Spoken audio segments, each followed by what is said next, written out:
The moment the waiter set down the breadbasket, my sister leaned toward her boyfriend with that fake sweet smile she uses right before she humiliates someone. I felt it coming like a tremor under the table. The restaurant was loud, clinking glasses, Friday night chatter. But somehow her voice cut straight through all of it. Not yet. I wasn't giving her the satisfaction. I sat calmly, crossing my legs, my heels tapping the floor in a steady rhythm. My heart wasn't steady, though. It thudded, hard and fast, the way it always did whenever Mia decided I was her entertainment for the evening. Her boyfriend, a tall guy with dark blonde hair and a soft expression, his name was Caleb Warren, kept glancing at everyone as if trying to read the temperature of the room. I didn't know him well. They'd been dating for about a month. He seemed normal. Kind even.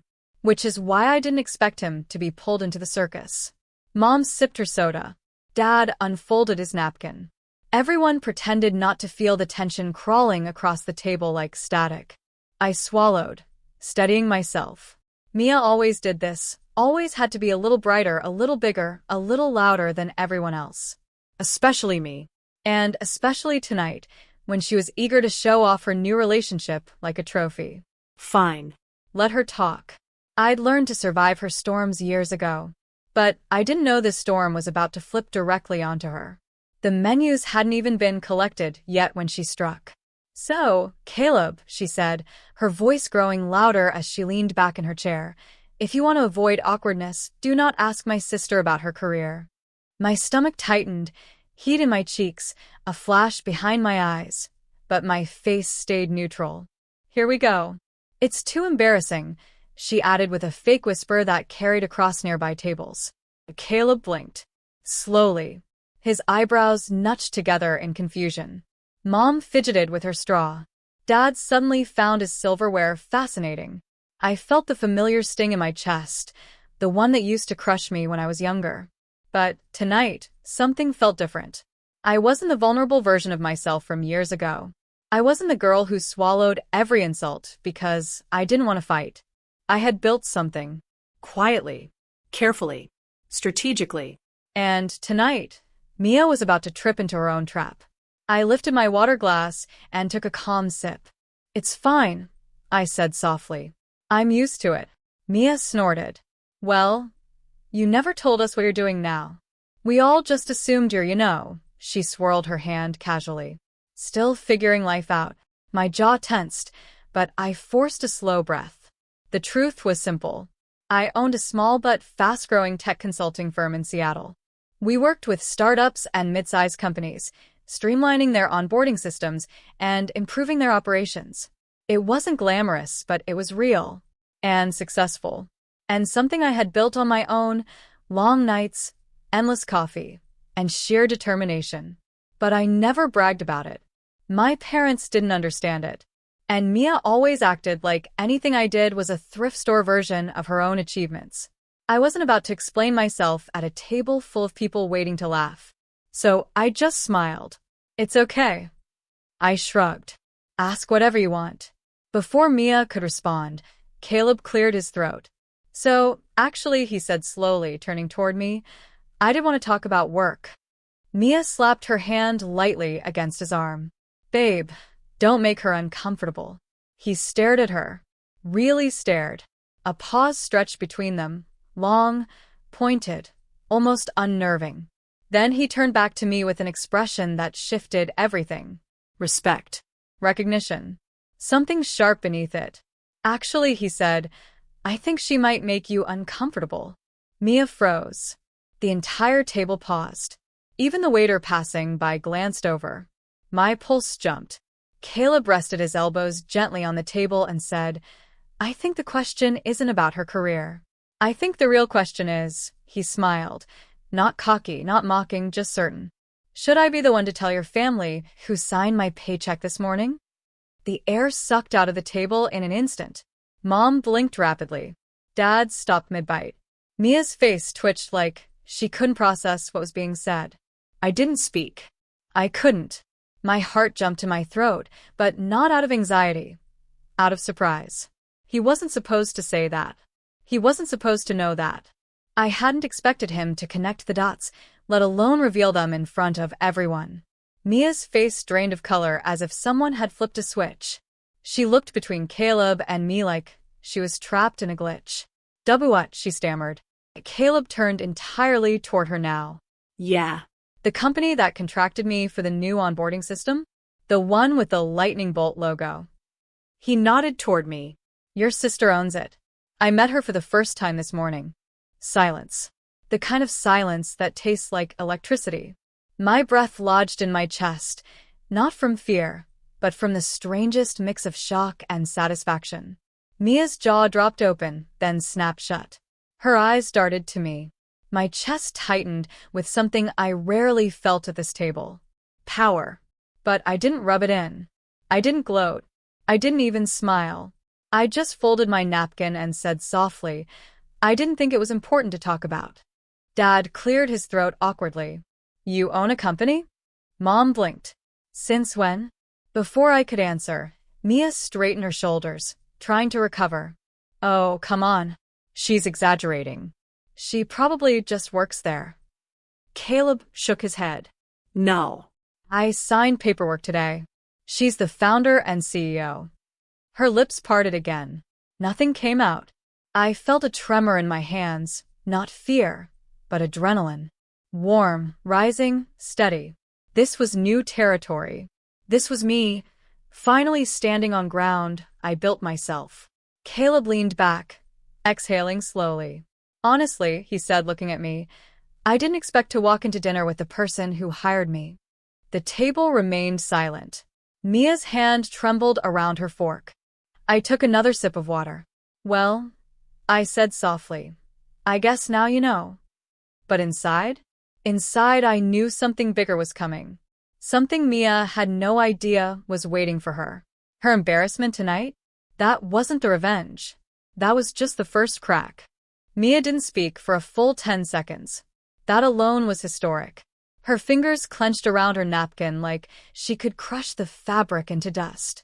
I could practically see the calculations running behind her eyes. She couldn't admit she'd been wrong, but she couldn't deny what Caleb had said. Dad cleared his throat.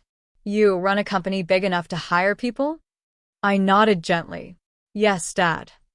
Mom blinked at Caleb. "And she really hired you?" He nodded. "This morning. 1-year contract." Mia snapped back into herself. "Okay, well, that doesn't change anything. She's still successful." Caleb cut in, his tone firm but calm. "Capable? Independent? Sounds like it changes a lot." The way he said it, steady, protective even, made Mia shrink an inch in her seat. I felt my heartbeat settle, calming into something warm.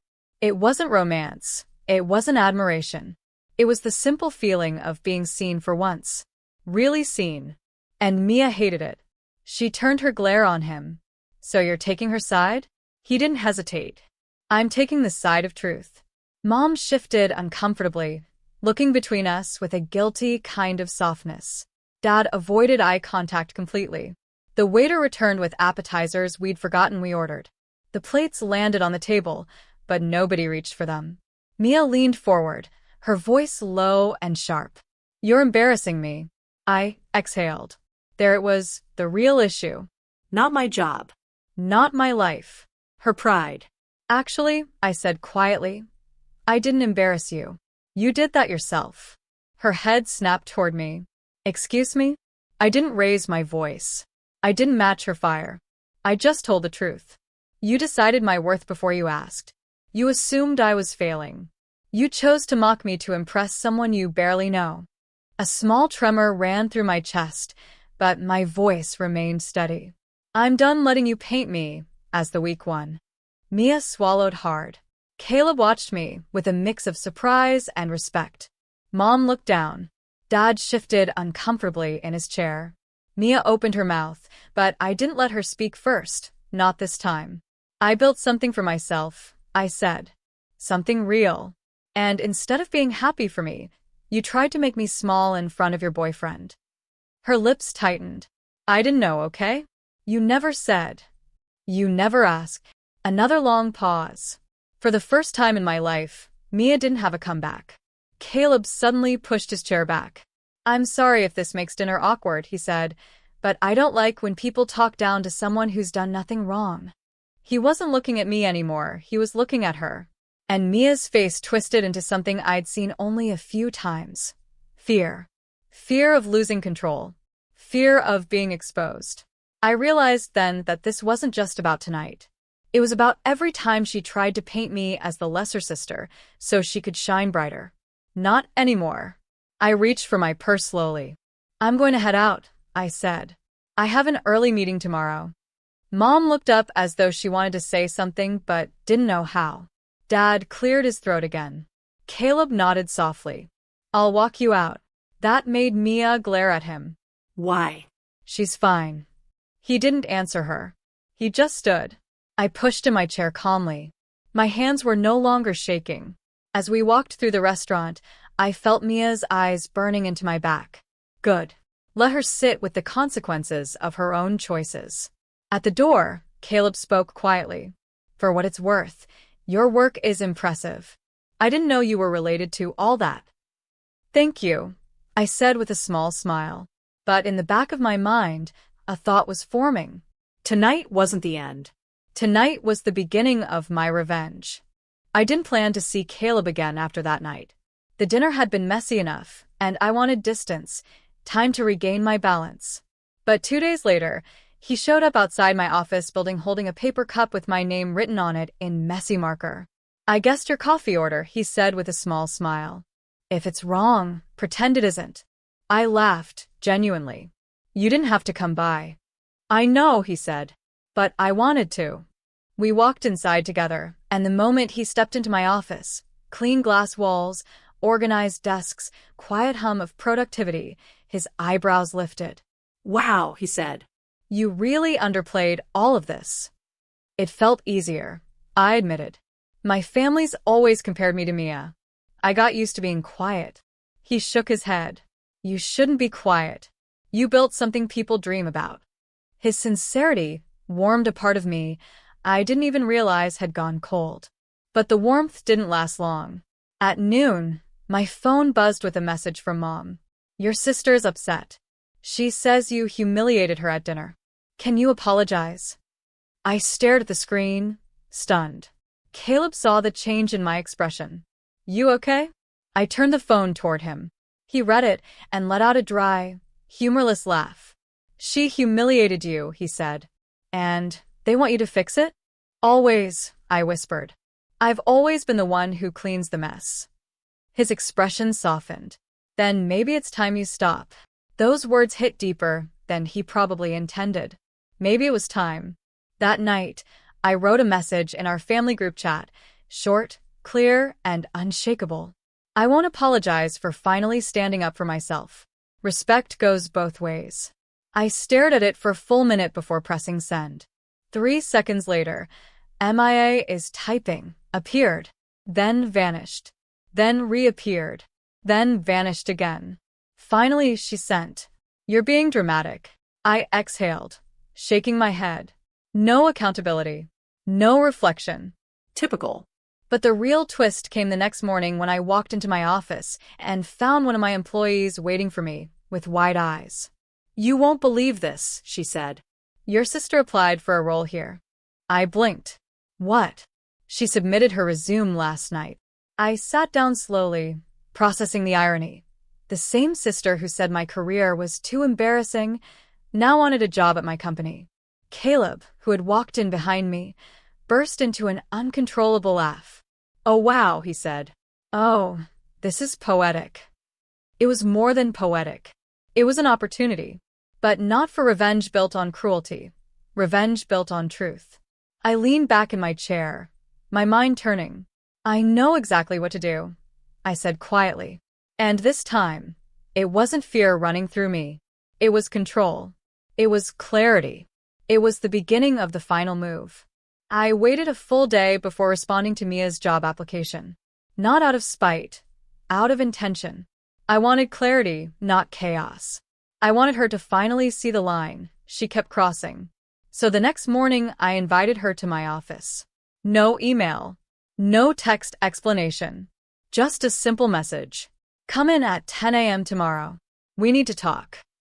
At 9:59, she burst through the glass lobby doors, breathless, hair perfectly curled, eyes already defensive. You didn't have to make this formal, she snapped, clutching her purse. You could have just hired me. We're family. I walked her into the meeting room, keeping my expression neutral. Sit, I said gently. She did, crossing her arms. Are you going to drag out what happened at dinner? Because Caleb misunderstood. He didn't misunderstand, I said calmly. You tried to embarrass me. She flinched. I continued, my tone steady and controlled. You've done it for years, made jokes, taken shots, turned me into the lesser sibling so you could look brighter. Her lips parted, but she didn't deny it. For once, I said, you felt what I felt for years. She looked down, fingers tightening around her purse strap.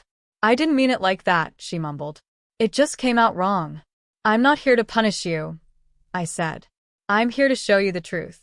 I slid her resume across the table. She stared at it confused. If you want a job here, I continued, you'll earn it like everyone else. No shortcuts. No favors. No special treatment. Her eyes widened. Wait, so you're not just giving it to me? No, I said simply. But I'm not rejecting you either. She swallowed hard. Why? Because growth starts with accountability, I said. And maybe this is yours. Silence washed over the room. For once, Mia didn't have a comeback. She didn't glare. She didn't roll her eyes. She simply whispered, I didn't realize I hurt you that much. It wasn't perfect accountability, but it was the closest she had ever come. I nodded. You can interview next week. A standard interview. If you're qualified, you'll get the job. She looked at me with something unfamiliar, respect. Thank you, she said softly. Not dramatic. Not sarcastic. Just real. When she left, I felt the weight on my shoulders finally lift. Not because I'd won, but because I'd finally stopped being silent. Later that evening, Caleb and I grabbed coffee. The warm light of the cafe made everything feel easier. So, he said, raising an eyebrow, how did it go with your sister? I set boundaries, I said. Real ones. His smile widened. About time. I laughed. Yeah, it was. He leaned back, looking at me with a warmth I hadn't expected. You know you're stronger than you think. I looked down, smiling into my cup. I'm starting to believe that.